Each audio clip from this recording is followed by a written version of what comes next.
അള്ളാഹുവിനെ ഏറെ ഇഷ്ടപ്പെട്ട സദസ്സുകളിൽ ഒന്നാണ് നമ്മളിവിടെ ഒരുമിച്ചിരിക്കുന്നത്.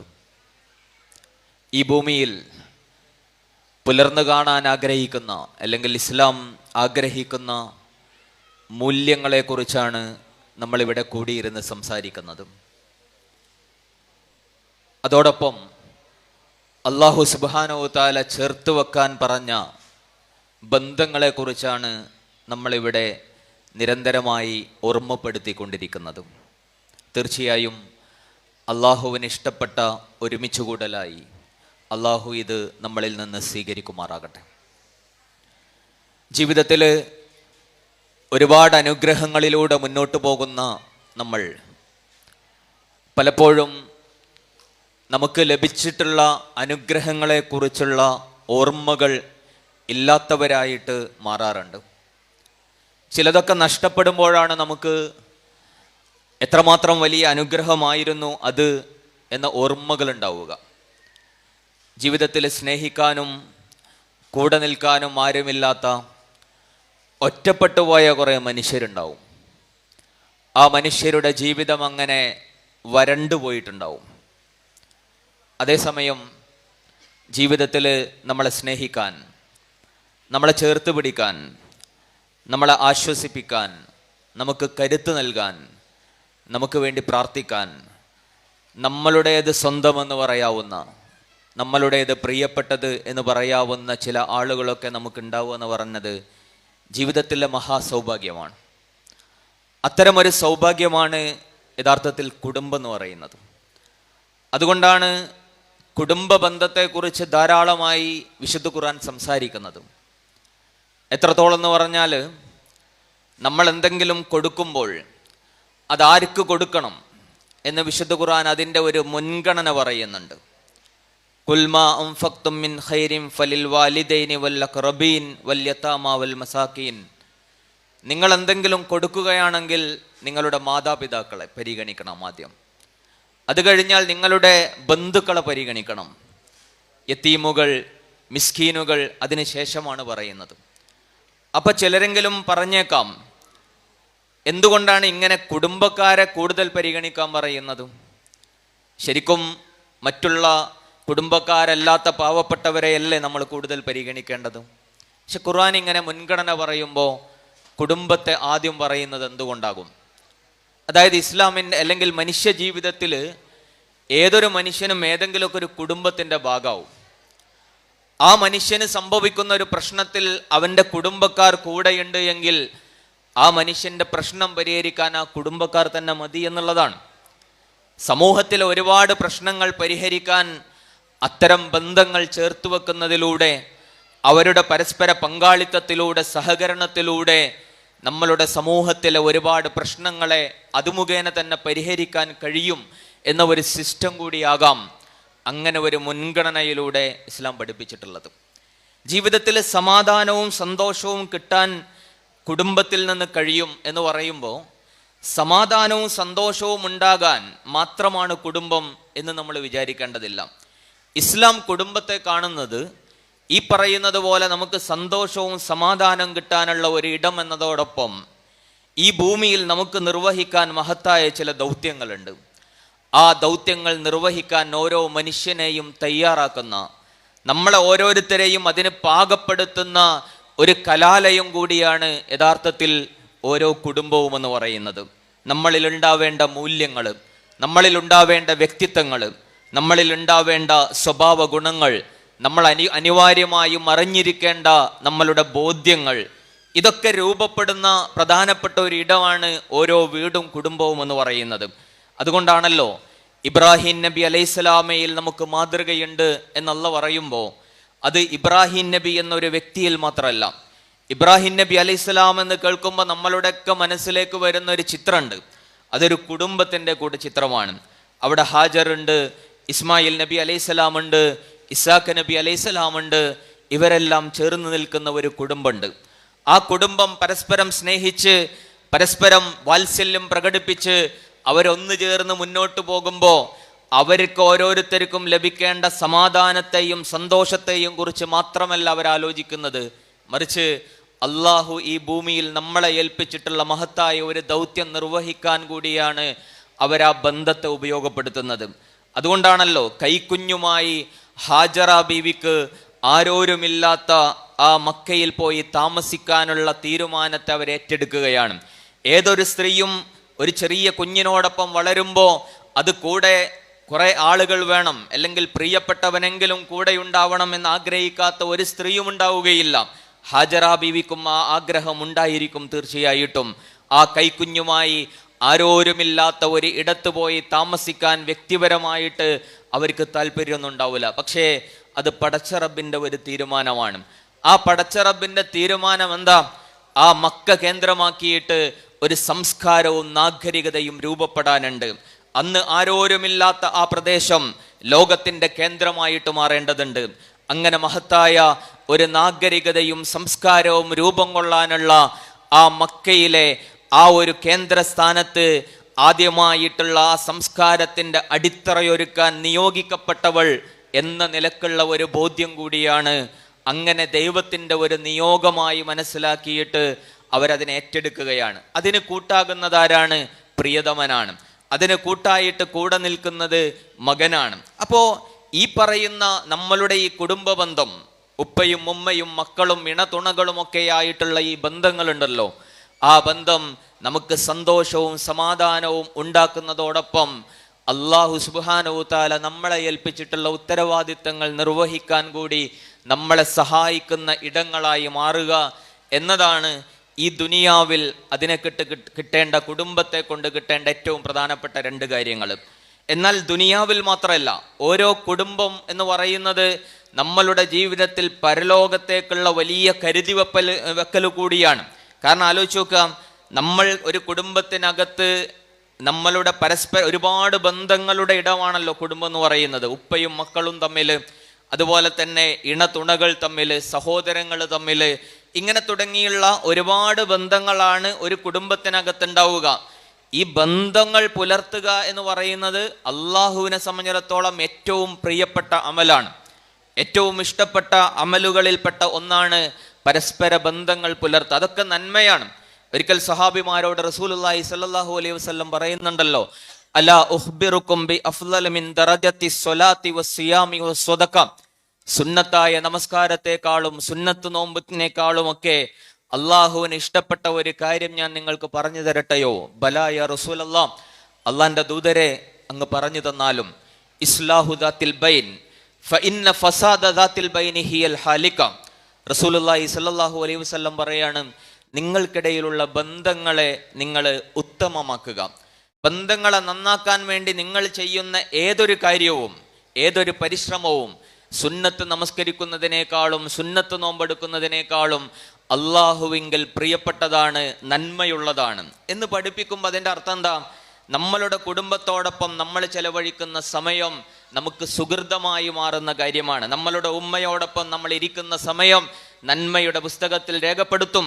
ഉപ്പയോടൊപ്പം ഇരിക്കുന്ന സമയം, നമ്മൾ ഇണതുണകൾ തമ്മിൽ സംസാരിക്കുന്ന സമയം, സന്തോഷം പങ്കുവെക്കുന്ന സമയം, മക്കളോടൊപ്പം നമ്മൾ ഇരിക്കുന്ന സമയം, അതൊക്കെ പരസ്പരമുള്ള ബന്ധങ്ങളെ നന്നാക്കുന്ന സമയമാണ് എന്നതുകൊണ്ട് അതൊക്കെ സുന്നത്ത് നമസ്കരിക്കുന്നത് പോലെ, നമ്മൾ സുന്നത്ത് നോമ്പെടുക്കുന്നത് പോലെ അള്ളാഹു ധാരാളമായി പ്രതിഫലം നൽകുന്ന കാര്യമായി മാറുകയാണ്. ആ അർത്ഥത്തിൽ ആലോചിച്ചാൽ ഒരു കുടുംബത്തിനകത്ത് നമ്മളിങ്ങനെ ജീവിക്കുമ്പോൾ നമ്മളറിയാതെ നമ്മളുടെ നന്മയുടെ പുസ്തകത്തിൽ ഒരുപാട് സൽക്കർമ്മങ്ങൾ ഇങ്ങനെ രേഖപ്പെടുത്തപ്പെടുകയാണ്. അതുകൊണ്ട് അതിനെ ചേർത്ത് വെക്കുക എന്നത് ഈ ലോകത്ത് സന്തോഷമുണ്ടാക്കുന്ന, സമാധാനമുണ്ടാക്കുന്ന കാര്യം മാത്രമല്ല, പരലോകത്ത് നമ്മളെ സ്വർഗത്തോളം എത്തിക്കുന്ന ഒരു സൽക്കർമ്മമായിട്ട് മാറുന്ന ഒരു സംവിധാനം കൂടിയാണ് പടച്ചോൻ നമുക്ക് നൽകിയിട്ടുള്ളത്.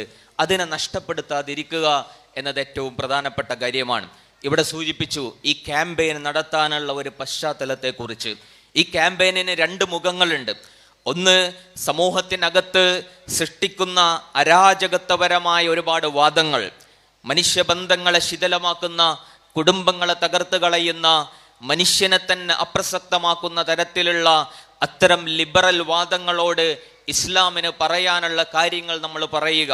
ഇസ്ലാം എങ്ങനെയാണ് മനുഷ്യ സമൂഹത്തെ രൂപപ്പെടുത്തുന്നത് എന്ന അങ്ങനെയുള്ള വാദങ്ങളെ നിരാകരിക്കുന്ന, അതിനോട് പോരാടുന്ന ഒരു ആശയതലം ഈ പറയുന്ന ക്യാമ്പയിൻ ഉണ്ട്. അതിൻ്റെ മറ്റൊരു തലം നമ്മളോട് തന്നെ സംവദിക്കുന്ന ഒരു തലമാണ്, നമ്മളോട് തന്നെ സംവദിക്കുന്ന തലം. ഇതിൻ്റെ ആദ്യ ഭാഗത്തെക്കുറിച്ച് ധാരാളമായി ഇവിടെ സംസാരിച്ചു കഴിഞ്ഞു. അതുകൊണ്ട് ഇതിൻ്റെ രണ്ടാമത്തെ തലത്തെക്കുറിച്ചുള്ള ചില കാര്യങ്ങൾ മാത്രം നിങ്ങളുടെ മുന്നിൽ വെക്കാനാണ് ഉദ്ദേശിക്കുന്നത്.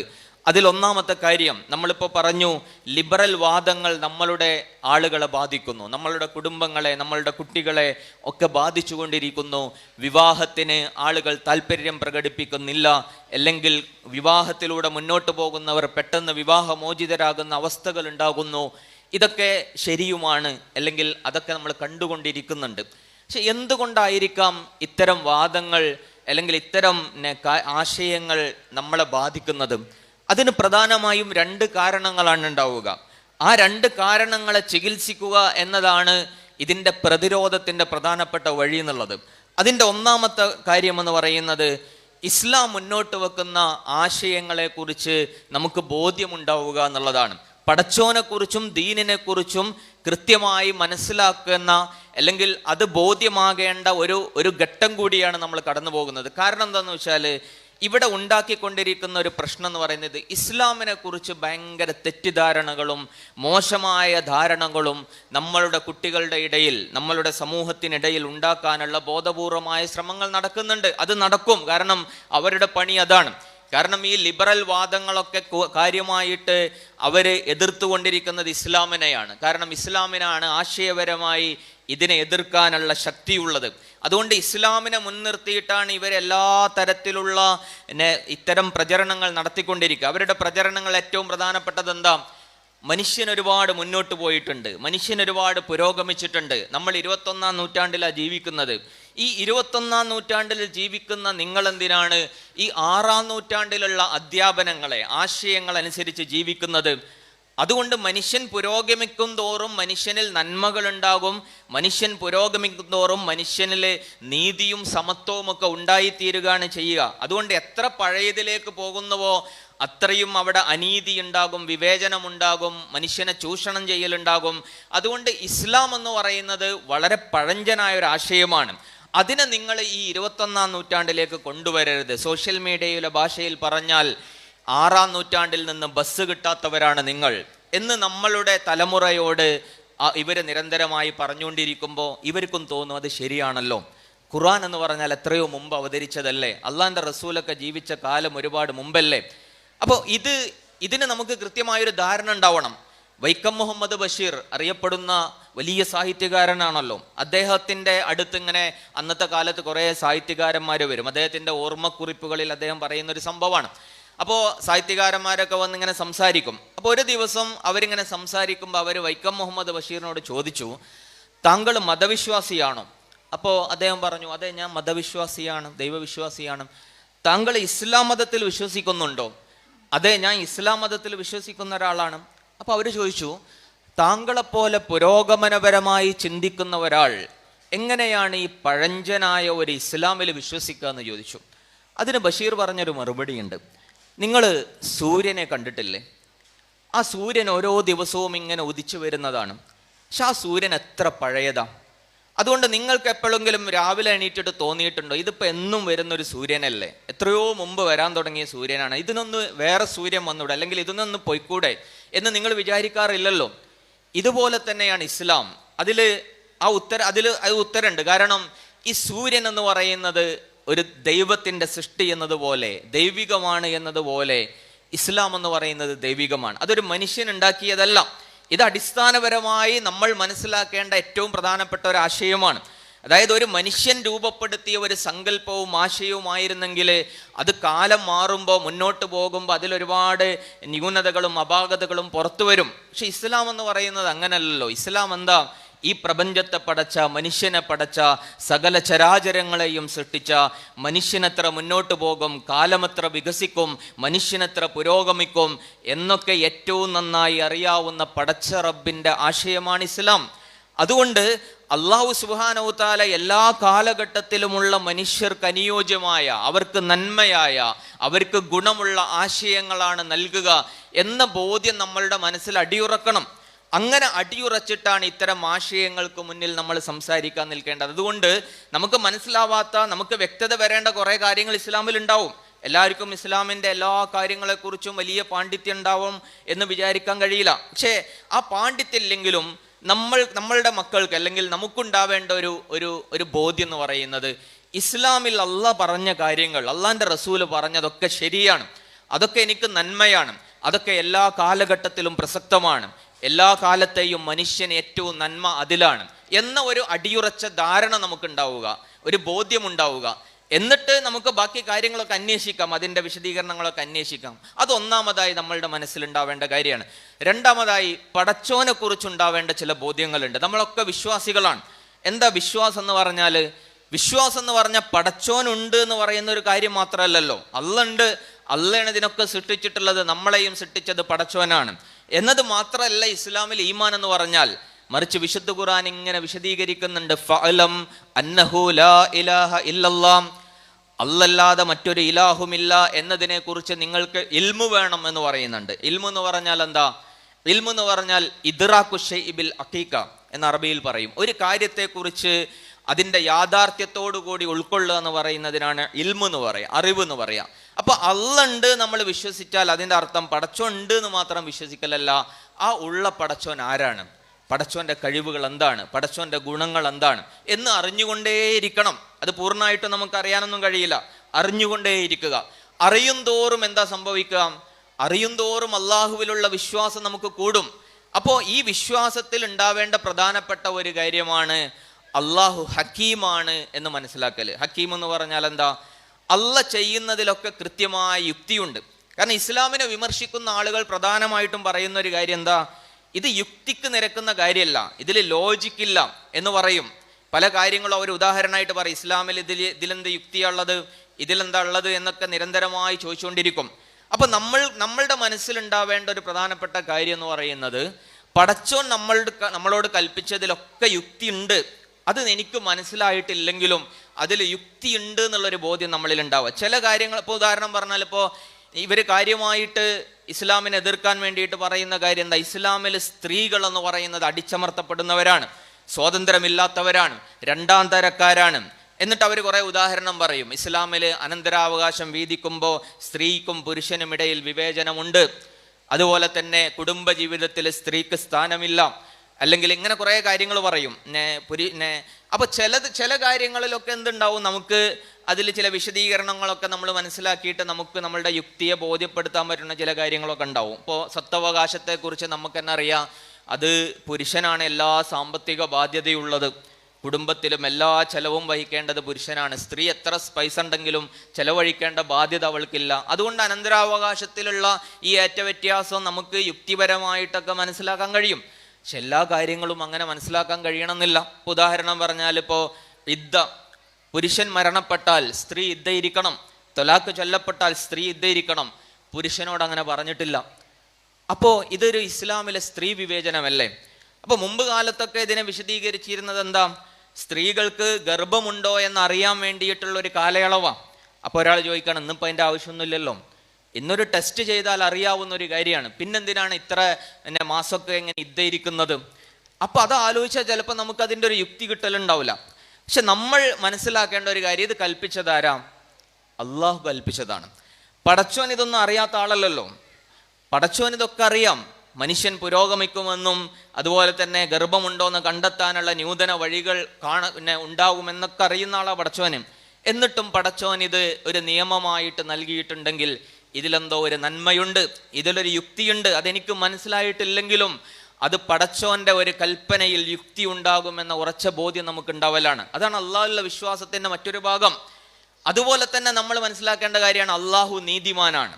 അള്ളാഹു നീതിമാനാണ് എന്ന് ഉൾക്കൊള്ളൽ ഇതിൽ പ്രധാനമാണ്. കാരണം പലപ്പോഴും നമ്മളുടെ ഇങ്ങനെ കുറേ വിമർശനങ്ങൾ കേൾക്കുമ്പോൾ നമ്മളുടെ കുറേ ആളുകൾക്ക് തോന്നുന്ന ഒരു കാര്യമാണ്, ഇസ്ലാമിൽ എന്തോ ഒരു വിവേചനമുണ്ട്, ഇസ്ലാമിൽ എന്തോ ഒരു വിവേചനമുണ്ട്.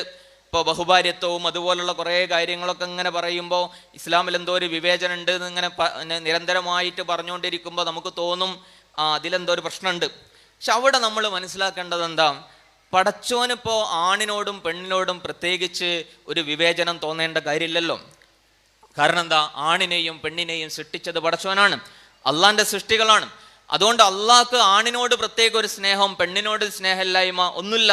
അള്ളാഹ് നീതിമാനാണ്. അള്ളാഹുവിൻ്റെ കണ്ണിൽ എല്ലാവരും തുല്യരാണ്. അതുകൊണ്ട് പടച്ചോനൊരു നിയമം നമുക്ക് നൽകുമ്പോൾ, പടച്ചോനൊരു നിർദ്ദേശം നൽകുമ്പോൾ അത് പൂർണ്ണമായിട്ടും നീതിയായിരിക്കും.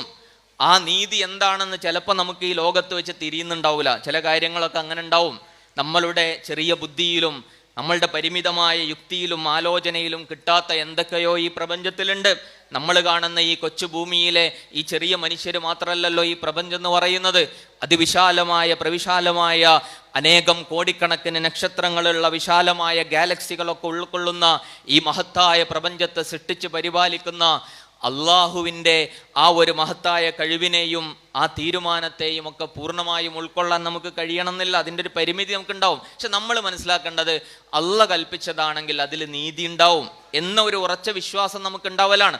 പറഞ്ഞു വന്നത്, ഇസ്ലാമിനെ കുറിച്ച് നമുക്കുണ്ടാവേണ്ട ചില അടിസ്ഥാനപരമായ ബോധ്യങ്ങളുണ്ട്. അതിലൊന്ന്, ഇസ്ലാം എന്ന് പറയുന്നത് ദൈവികമാണ് എന്നൊരടിയുറച്ച ബോധ്യം നമുക്കുണ്ടാവും. അപ്പോൾ പിന്നെ കാലം മാറി എന്നതുകൊണ്ട് ഇതൊക്കെ മാറണം എന്നൊരാലോചനയിലേക്ക് നമ്മൾ പോവേണ്ടത് വരില്ല. അള്ളാഹു യുക്തിമാനാണ്, അള്ളാഹു നീതിമാനാണ്, അള്ളാഹു കാരുണ്യവാനാണ് എന്ന് പറയുമ്പോൾ അള്ളാഹ് ഒരിക്കലും ഒരാളോടും വിവേചനം കാണിക്കുകയില്ല. ഇസ്ലാമിലെ നിയമങ്ങളിൽ വിവേചനം ഉണ്ടാവുകയില്ല, അതിൽ അനീതി ഉണ്ടാവുകയില്ല എന്ന അടിയുറച്ചൊരു ബോധ്യം നമ്മളിൽ ഉണ്ടാവുക എന്നതാണ് ഇതിൻ്റെ പ്രതിരോധത്തിൻ്റെ പ്രധാനപ്പെട്ട ഒരു ഭാഗം എന്ന് പറയുന്നത്. ഈ ബോധ്യങ്ങളിൽ നിന്നിട്ട് നമ്മൾ ഇസ്ലാമിനെ വായിക്കാം, ഇസ്ലാമിനെ പഠിക്കുക. അപ്പോൾ കൂടുതൽ നമുക്ക് അറിവുകൾ കിട്ടും. ആ ബോധ്യത്തെ കൂടുതൽ അടിയുറപ്പിച്ച് മുന്നോട്ട് പോകാൻ നമുക്ക് കഴിയും എന്നുള്ളതാണ്. അപ്പോൾ ഈ ഒരു ബേസ് നമ്മളുടെ തലമുറയിൽ ഉണ്ടാവുക എന്ന് പറയുന്നത് പ്രധാനമാണ്. ഇതിൻ്റെ രണ്ടാമത്തെ ഒരു ഭാഗം നേരത്തെ TM സൂചിപ്പിക്കുകയുണ്ടായി.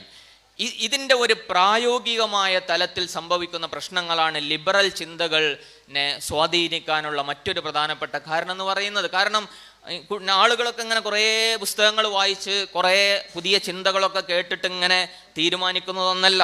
കുറേ ആളുകൾ അനുഭവങ്ങളിൽ നിന്നാണ്. കാരണം ഇപ്പോഴത്തെ കാലത്തിൻ്റെ ഒരു പ്രത്യേകത എന്ന് പറയുന്നത്, എല്ലാവരും അവരവരുടെ അനുഭവങ്ങൾ എഴുതാനും അത് പങ്കുവെക്കാനും ഒക്കെ കഴിയുന്ന ഒരു ലോകത്താണ് നമ്മൾ ജീവിക്കുന്നത്. കുടുംബത്തിനകത്ത് ദാമ്പത്യ ബന്ധങ്ങളിലൊക്കെ മുമ്പും പല പ്രശ്നങ്ങളും ഉണ്ടായിട്ടുണ്ടാവും. പക്ഷെ അതൊന്നും പലപ്പോഴും പുറത്തുള്ള ആളുകളിലേക്ക് ഷെയർ ചെയ്യപ്പെടാറില്ല. പക്ഷെ ഇന്നത്തെ കാലം എന്ന് പറയുന്നത് എല്ലാ കാര്യങ്ങളും അവർ ഷെയർ ചെയ്യും, ആളുകളോട് പറയും, സോഷ്യൽ മീഡിയയിൽ ഇങ്ങനെ പറയും, അത് പ്രചരിപ്പിക്കും, ഇത്തരം ചിന്തകൾ പ്രചരിക്കും. അപ്പോൾ ഇതൊക്കെ ഇങ്ങനെ കേട്ടുകൊണ്ടിരിക്കുന്ന ആളുകളെ സംബന്ധിച്ചിടത്തോളം അവർ വിചാരിക്കും ഈ വിവാഹം എന്ന് പറയുന്നത് ഒരു പ്രശ്നമാണ്. കാരണം എല്ലാ കുടുംബങ്ങളിലും ഈ പറയുന്ന ഒരു പ്രശ്നങ്ങൾ മാത്രമേ ഉള്ളൂ. അതുകൊണ്ട് എന്തിനാ ഞാൻ ആ പ്രശ്നത്തിലേക്ക് പോകുന്നത്? വിവാഹം കഴിയുന്നതോടുകൂടി സ്ത്രീകൾ അടിച്ചമർത്തപ്പെടുന്ന ഒരവസ്ഥയാണ് കുടുംബങ്ങളിലൊക്കെ കാണുന്നത്. ഈ ഒരു അനുഭവങ്ങളാണ് പലപ്പോഴും ആളുകളെ ഇത്തരം ചിന്തകളിലേക്ക് എത്തിക്കുന്നതിൻ്റെ പ്രധാന കാരണം. നമ്മൾ ആത്മാർത്ഥമായിട്ട് നമ്മളുടെ വീടിനെ കുറിച്ച്, നമ്മളുടെ കുടുംബത്തെക്കുറിച്ച് നമ്മൾ ആലോചിക്കുക. നമ്മളുടെ കുടുംബത്തിനകത്ത് ഇങ്ങനെ ഒരു അന്തരീക്ഷവും ഇല്ല എന്ന് ഉറപ്പ് നമുക്ക് പറയാൻ കഴിയുമോ എന്നതാണ് അതിൽ ഏറ്റവും പ്രധാനപ്പെട്ട കാര്യം. ഇസ്ലാം എങ്ങനെയാണ് ഈ പ്രശ്നങ്ങളെ പരിഹരിക്കുന്നത്? ഇസ്ലാം മുന്നോട്ട് വെക്കുന്ന മഹിതമായ ചില മാതൃകകളുണ്ട്. കുടുംബജീവിതത്തിലെ പരസ്പര ബന്ധങ്ങളിലെ, അതുപോലെ തന്നെ ഓരോരുത്തരുടെയും വ്യക്തിത്വത്തെ സംരക്ഷിക്കുന്നതിലെ, ആദരിക്കുന്നതിലൊക്കെ ഇസ്ലാം മുന്നോട്ട് വെക്കുന്ന മഹത്തായ ചില മാതൃകകളും നിർദ്ദേശങ്ങളുണ്ട്. ആ നിർദ്ദേശങ്ങൾ നമ്മളുടെ ജീവിതത്തിലും നമ്മളുടെ കുടുംബത്തിലും പ്രായോഗികവൽക്കരിച്ചാൽ തന്നെ ഒരുപാട് പ്രശ്നങ്ങൾ പരിഹരിക്കാൻ നമുക്ക് കഴിയും. ഇസ്ലാം നമുക്ക് നമ്മളുടെ സാമൂഹിക സാഹചര്യം വേറൊന്നും, ഇസ്ലാമിക നിയമങ്ങൾ അപ്പുറത്തും നിൽക്കുമ്പോൾ നമുക്ക് പലതും മനസ്സിലാവില്ല. ഉദാഹരണം പറഞ്ഞാൽ, ഇസ്ലാം ഒരു നിയമത്തെ നടപ്പാക്കുന്നത് ഇസ്ലാം ആഗ്രഹിക്കുന്ന ഒരു സാമൂഹിക ചുറ്റുപാടിൽ കൂടിയാണ്. ഇസ്ലാം ആഗ്രഹിക്കുന്ന, വിഭാവന ചെയ്യുന്ന ഒരു സാമൂഹിക ചുറ്റുപാടിൽ സ്ത്രീ എന്ന് പറയുന്നത് ആദരിക്കപ്പെടുന്നവളാണ്, അവൾ ബഹുമാനിക്കപ്പെടുന്നവളാണ്, അവളുടെ വ്യക്തിത്വം വിലമതിക്കപ്പെടുന്നവളാണ്, അവൾക്ക് യാതൊരു തരത്തിലുള്ള സാമ്പത്തിക ഉത്തരവാദിത്വവും ഇല്ലാത്തവളാണ്, അവൾ അങ്ങേയറ്റം കുടുംബത്തിനകത്തും സമൂഹത്തിലുമൊക്കെ ബഹുമാനിക്കപ്പെടുന്നവരാണ്. എന്നാൽ ഇതൊന്നുമല്ലാത്തൊരു ചുറ്റുപാടാണ് നമ്മുടെ സമൂഹത്തിനകത്തുള്ളത്. സ്ത്രീ പലപ്പോഴും അവൾക്ക് അർഹിക്കുന്ന ആദരവ് ലഭിക്കാറില്ല. അവൾക്ക് ലഭിക്കേണ്ട സ്ഥാനങ്ങൾ, അവരുടെ ഐഡന്റിറ്റി, അവരുടേതായ വ്യക്തിത്വത്തെ പലപ്പോഴും അംഗീകരിക്കപ്പെടാറില്ല. അവൾക്ക് മേൽ സാമ്പത്തിക ഉത്തരവാദിത്തങ്ങൾ അടക്കം ചുമത്തപ്പെടുന്ന സാമൂഹിക സാഹചര്യങ്ങൾ, അവൾക്ക് അവളുടേതായ സമ്പത്ത് സ്വന്തം നിലക്ക് ഉപയോഗിക്കാൻ കഴിയാത്ത അവസ്ഥകൾ, ഇതൊക്കെയുള്ള ഒരു സാമൂഹിക ചുറ്റുപാടിലും ഗാർഹിക ചുറ്റുപാടിലും നമ്മൾ ഇസ്ലാമിൻ്റെ നിയമങ്ങളെക്കുറിച്ച് മാത്രം ആലോചിക്കുമ്പോൾ ആളുകൾ മനസ്സിലാക്കും ഇതൊരു വിവേചനമാണ്. പക്ഷെ ഇതല്ല. ഇസ്ലാം ആഗ്രഹിക്കുന്ന ഒരു ചുറ്റുപാട് നമ്മൾ രൂപപ്പെടുത്തുക, നമ്മളുടെ വീടിനകത്ത്, നമ്മളുടെ കുടുംബത്തിനകത്ത്. അപ്പോൾ നമ്മൾ പലതും മാറ്റിവെക്കേണ്ടി വരും. കാരണം നമ്മൾ നാട്ടു നടപ്പുകൾ എന്ന അർത്ഥത്തിൽ നമ്മൾ പിന്തുടരുന്ന കുറേ കാര്യങ്ങളുണ്ടാവും. നാട്ടു നടപ്പ് നമുക്ക് പിന്തുടരാനൊക്കെ പറ്റും. അതെപ്പോ ഇസ്ലാമിക വിരുദ്ധമല്ലാതാകുമ്പോൾ, ഇസ്ലാം മുന്നോട്ട് വെക്കുന്ന ഒരു മൂല്യത്തിന് വിരുദ്ധമാണ് എങ്കിൽ ഒരു നാട്ടു നടപ്പും നമ്മൾ കൊണ്ടുനടക്കാൻ പാടില്ല. ഇപ്പോൾ ഒരു ഉദാഹരണം പറയാം. അപ്പം നമ്മൾ ഓർക്കാട്ടേരിയിലെ ഒരു സ്ത്രീ ആത്മഹത്യ ചെയ്ത കാര്യം വളരെയധികം ചർച്ചയായൊരു വിഷയമാണല്ലോ. എന്തിനാണ് ആ ഉമ്മ ആത്മഹത്യ ചെയ്തത്? അതിന് പല കാരണങ്ങളുണ്ടാവും. പക്ഷെ അതിലൊരു പ്രധാനപ്പെട്ട കാരണം എന്താ? ഇവര് വീട്ടിലേക്ക് വധുവായി വന്ന സമയത്ത്, മരുമകളായി വന്ന സമയത്ത് അവിടുത്തെ അമ്മായിയമ്മ ഇവരുടെ സ്വർണം മുഴുവൻ വാങ്ങിവെക്കുകയാണ്. അങ്ങനെ ഒരു നാട്ടു നടപ്പ് നമ്മളുടെ പല നാട്ടിലുണ്ട്. ഇപ്പോൾ അതൊക്കെ കുറഞ്ഞിട്ടുണ്ട്, എന്നാലും പലയിടത്തും അതുണ്ട്. അത് വാങ്ങിവെക്കുക എന്ന് പറയുന്നത്. എന്നിട്ട് ഇവരാവശ്യപ്പെടുകയും ഇവരുടെ വീട് പണിക്ക് ആവശ്യപ്പെട്ടപ്പോൾ അത് കൊടുക്കാതിരിക്കുകയും ഒക്കെ ചെയ്യുന്ന കുറേ പ്രശ്നങ്ങൾ. ഇത് എവിടുന്ന് പഠിച്ചതാണ്? മുസ്ലിം കുടുംബമാണ്. ഇസ്ലാം എവിടെയാണ് അതിനുള്ള അനുവാദം അമ്മായിയമ്മക്ക് നൽകിയിട്ടുള്ളത്?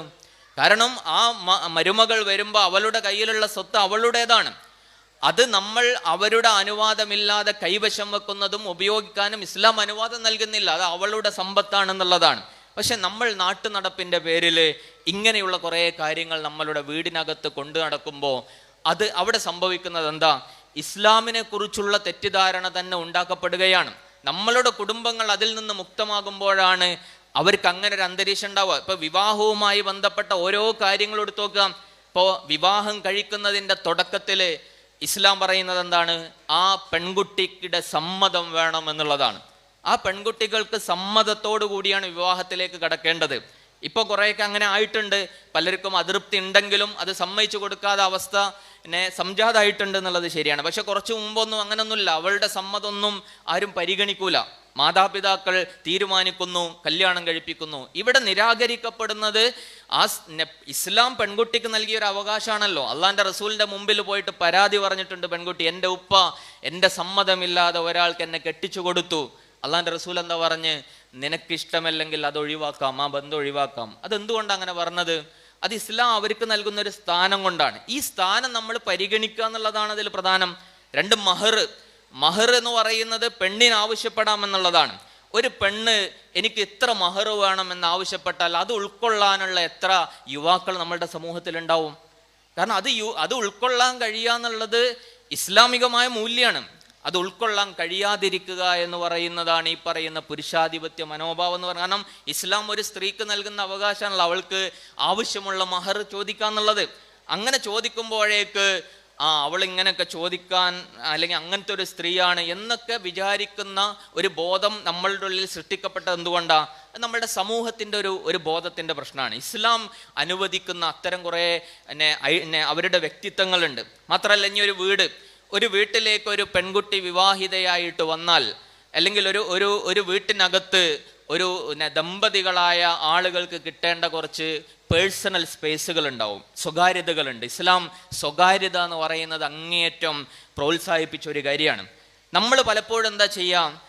ഇവരുടെ ജീവിതത്തിൽ നിരന്തരമായി ഇടപെട്ടുകൊണ്ടിരിക്കും. മാതാപിതാക്കൾ നിരന്തരമായി മകൻ്റെ ജീവിതത്തിൽ ഇങ്ങനെ ചെറിയ കാര്യങ്ങൾ മുതൽ ഇടപെട്ടുകൊണ്ടിരിക്കുന്ന വീടുകൾ പലയിടത്തുണ്ട്. അത് വലിയ അസ്വസ്ഥതകൾ ഉണ്ടാക്കും അവർക്ക്. കാരണം അതിൻ്റെ ഒരു ആവശ്യമില്ലല്ലോ.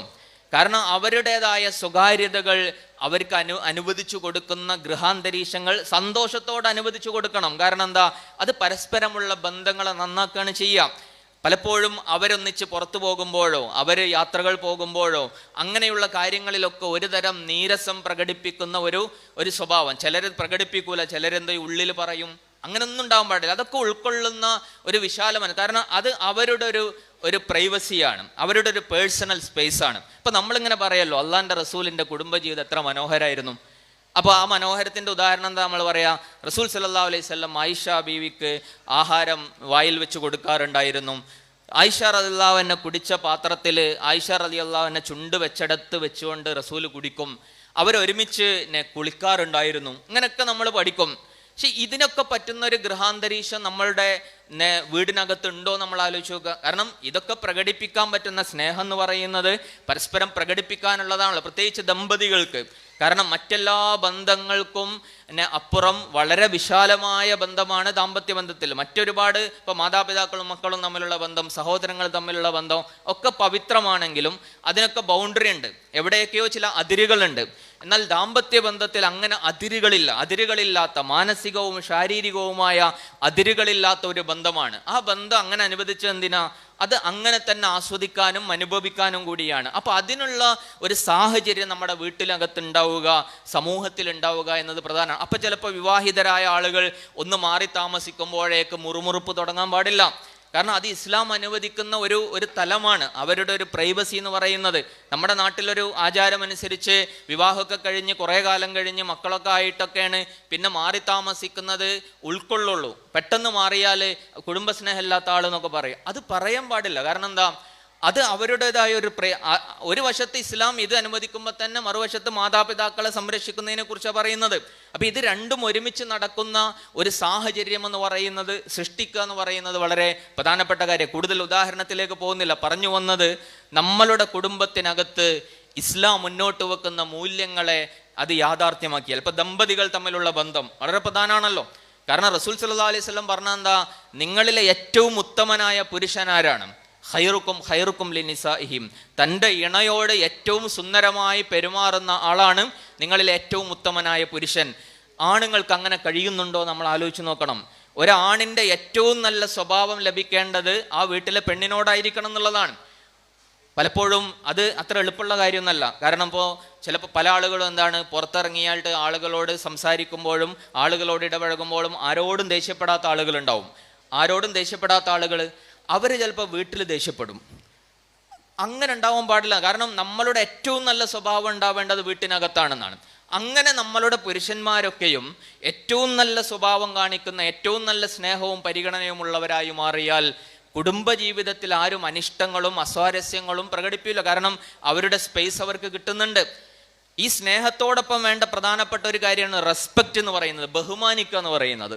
നമ്മൾ നിരന്തരമായി കേൾക്കുന്ന ഒരു കാര്യമാണ് സ്ത്രീകൾ പുരുഷന്മാരെ ബഹുമാനിക്കണം എന്നുള്ളത്. അത് വേണ്ടത് തന്നെയാണ്. കാരണം എന്താ? ഒരു കുടുംബത്തെ മുന്നോട്ട് കൊണ്ടുപോകാൻ വേണ്ടിയിട്ട് അധ്വാനിക്കുന്ന, സാമ്പത്തികമായി അത്തരം കാര്യങ്ങൾ കൊണ്ടുവരുന്ന, ഓടി നടക്കുന്ന ഒരു പുരുഷനോട് ഒരു സ്ത്രീക്ക് ബഹുമാനമുണ്ടാകണം.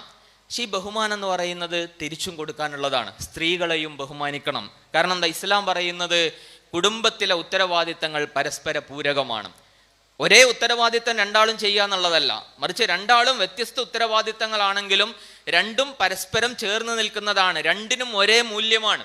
ജോലിയെടുക്കുന്ന പുരുഷന്റെ ഉത്തരവാദിത്തങ്ങൾ, ചെയ്യുന്ന കാര്യങ്ങൾ വളരെ മഹത്തരവും, എന്നാൽ മക്കളെ നോക്കുന്ന, മക്കളെ പ്രസവിക്കുന്ന, വീട്ടിലെ കാര്യങ്ങളൊക്കെ നോക്കുന്ന സ്ത്രീ നിർവഹിക്കുന്നത് അതിനേക്കാൾ താഴെയുള്ളൊരു പണിയുമല്ല. മറിച്ച് രണ്ടും ഒരേപോലെ മഹത്തരമായ ഉത്തരവാദിത്തമാണ്. ഇത് മനസ്സിലാക്കിയിട്ട് പരസ്പരം റെസ്പെക്റ്റ് ചെയ്യാം. ഇപ്പൊ പ്രസവിച്ച ഒരു സ്ത്രീയോട് ഒരു പുരുഷൻ എത്രമാത്രം റെസ്പെക്റ്റ് കാണിക്കണം. കാരണം ഖുർആൻ പറയുന്നുണ്ടല്ലോ, വഹനന്നല വഹൻ, പ്രയാസത്തിന് മേൽ പ്രയാസം ചുമന്നുകൊണ്ടാണ് ഒരു സ്ത്രീ ഗർഭിണിയാകുന്നത്, ഗർഭം ധരിച്ച് മുന്നോട്ട് പോകുന്നത്. വഹൻ എന്ന അറബി ഭാഷയിൽ പറയുക മാനസികവും ശാരീരികവുമായ പ്രയാസത്തിനാണ്. ഈ രണ്ടും അനുഭവിക്കുന്ന ഒരു സ്ത്രീ കടന്നു പോകുന്നത് ഒരുപാട് ആഴ്ചകളാണ്, മാസങ്ങളാണ്. ആ പ്രയാസം കഴിഞ്ഞ് അതിസങ്കീർണമായ പ്രസവം എന്ന് പറയുന്ന ഒരു വേദനയിലൂടെ അവർ കടന്നു പോവുകയാണ്. എന്നാൽ അത് കഴിഞ്ഞോ, അതിനേക്കാൾ പ്രയാസമുള്ളൊരു ഘട്ടമാണ് പിന്നീട് വരുന്നത്. കാരണം ആ കുഞ്ഞിനെ ഒന്ന് വളർത്തി വലുതാക്കാൻ വേണ്ടിയിട്ട് അവർ പെടുന്ന പാട് എത്ര വലുതാണ്. അവരുടെ ഉറക്കവും അവരുടെ ഭക്ഷണവും അവരുടെ എല്ലാ കാര്യങ്ങളും ആ കുഞ്ഞിനെ ചുറ്റിപ്പറ്റിയാവുകയാണ്.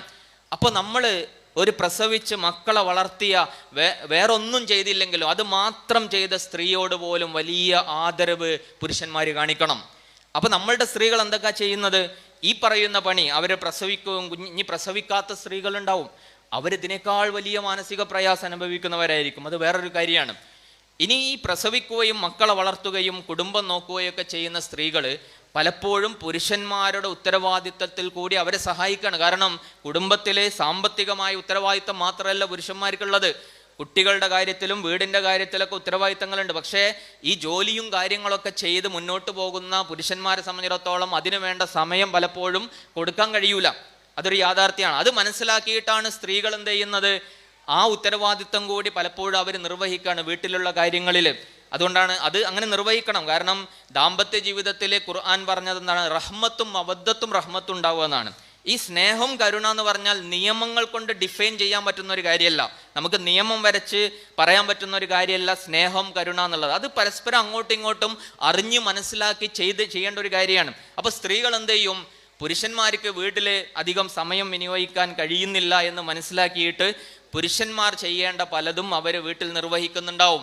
ഇത് പുരുഷന്മാർ മനസ്സിലാക്കുക എന്നുള്ളതാണ്. നമ്മളുടെ ഉത്തരവാദിത്തങ്ങൾ പലതും സ്ത്രീകൾ ഏറ്റെടുത്ത് വീട്ടിൽ നിർവഹിക്കുന്നുണ്ട്. അതിൻ്റെ ഒരു റെസ്പെക്റ്റ് കൊടുക്കണം, അതിൻ്റെ ഒരു പരിഗണന കൊടുക്കണം. ഇങ്ങനെ പരസ്പരം അങ്ങോട്ടും ഇങ്ങോട്ടും പരിഗണിക്കുകയും ആദരിക്കുകയും ഒക്കെ ചെയ്യുന്ന ദമ്പതികളായിട്ട് മാറുമ്പോൾ സ്വാഭാവികമായിട്ടും അവരുടെ ജീവിതത്തിൽ സന്തോഷം ഉണ്ടാവും. ഇത് പറഞ്ഞു വന്നാൽ ഇങ്ങനെ കുറേ കാര്യങ്ങളുണ്ടാവും. സ്വത്തവകാശം വളരെ പ്രധാനപ്പെട്ട കാര്യമാണ്. കാരണം സ്ത്രീ സമ്പാദിക്കുന്ന സ്വത്ത് അവളുടേതാണ്, അത് മറ്റൊരാൾ അനുവാദമില്ലാതെ എടുക്കാൻ പറ്റൂല എന്നാണ്. അപ്പോൾ അത് പലപ്പോഴും നമ്മളുടെ പല സ്ത്രീകളും ജോലി ചെയ്യുന്നവരും സമ്പാദിക്കുന്നവരൊക്കെ ഉണ്ടാവും. അപ്പോൾ അവരുടെ സമ്പത്ത് കൈകാര്യം ചെയ്യാൻ പോലും പലയിടത്തും അനുവദിക്കാറില്ല, ഭർത്താക്കന്മാർ അനുവദിക്കൂല. രണ്ട് തരത്തിലുള്ള അനീതി സംഭവിക്കാറുണ്ട്. ഒന്ന്, സ്ത്രീക്ക് ആവശ്യമുള്ള കാര്യങ്ങൾ കൊടുക്കണം പുരുഷൻ എന്ന് ഇസ്ലാം പറയുന്നുണ്ട്. പലരും അതിൽ വീഴ്ച വരുത്തും. സ്ത്രീ ഇങ്ങനെ അപേക്ഷിച്ച് പിന്നാലെ നടക്കേണ്ട അവസ്ഥ പലപ്പോഴും ഉണ്ടാവും. അങ്ങനെ അപേക്ഷിച്ചിട്ട് കിട്ടേണ്ട ഒരു കാര്യമല്ലത്. അത് പുരുഷൻ അവൻ്റെ കഴിവിനനുസരിച്ച് കൊണ്ട് അവൻ പിശുക്ക് കാണിക്കാതെ സ്ത്രീക്ക് കൊടുക്കണം എന്നുള്ളതാണ്. ഇനി ഒരു സ്ത്രീ സ്വന്തമായി സമ്പാദിക്കുന്നുണ്ടെങ്കിൽ അത് അവളുടെ സമ്പത്താണ്. അതിൽ നിന്ന് അവൾക്ക് ഇഷ്ടമുള്ളത് അവൾ തെറ്റായ രീതിയിൽ ചെലവഴിക്കുന്നുണ്ടെങ്കിൽ ഇസ്ലാമികമായി നമുക്ക് ഉപദേശിക്കാം. അതെല്ലാം നല്ല കാര്യങ്ങൾക്ക് ചെലവഴിക്കുന്നുണ്ടെങ്കിൽ അതിൻ്റെ പേരിൽ വഴക്കു കൂടാൻ പാടില്ല. കാരണം അത് അവൾക്ക് ഇഷ്ടമുള്ള അതുപോലെ ചെലവഴിക്കാനുള്ള അവകാശം ഇസ്ലാം നൽകുന്നുണ്ട്. അപ്പൊ ഇങ്ങനെ തുടങ്ങിയുള്ള ഈ പറയുന്ന ഇസ്ലാം മുന്നോട്ട് വെക്കുന്ന അവകാശങ്ങൾ തന്നെ നമ്മളുടെ വീടകങ്ങളിലൊക്കെ സൃഷ്ടിച്ചാൽ ഈ പറയുന്ന കുറേ പ്രശ്നങ്ങൾ മറികടക്കാൻ കഴിയും. ഇതൊക്കെ നമ്മൾ നിരാകരിക്കുന്നത് കൊണ്ടാണ് വിവാഹം എന്ന് പറഞ്ഞാൽ പ്രശ്നമാണ്, അല്ലെങ്കിൽ കുടുംബജീവിതം എന്ന് പറയുന്നത് വലിയ ദുരിതമാണ് എന്ന അവസ്ഥയിലേക്കൊക്കെ പോകുന്നത്. ഇസ്ലാം വളരെ മനോഹരമായി ഈ ബന്ധങ്ങളെയൊക്കെ ആവിഷ്കരിക്കുന്ന ആശയങ്ങളും പ്രായോഗികമായ നിർദ്ദേശങ്ങളുമാണ് നൽകിയിട്ടുള്ളത്. അത് നമ്മളുടെ വീട്ടിൽ പ്രാവർത്തികമാക്കിയില്ലെങ്കിൽ നമ്മൾ ചെയ്യുന്നത് വലിയ അപരാധമാണ്. കാരണം എന്താ? ഒരു വശത്ത് ഇത്തരം ചിന്തകൾ നമ്മളുടെ തലമുറയിൽ ഉണ്ടാവാനുള്ള കാരണക്കാരായിട്ട് നമ്മൾ മാറുന്നു.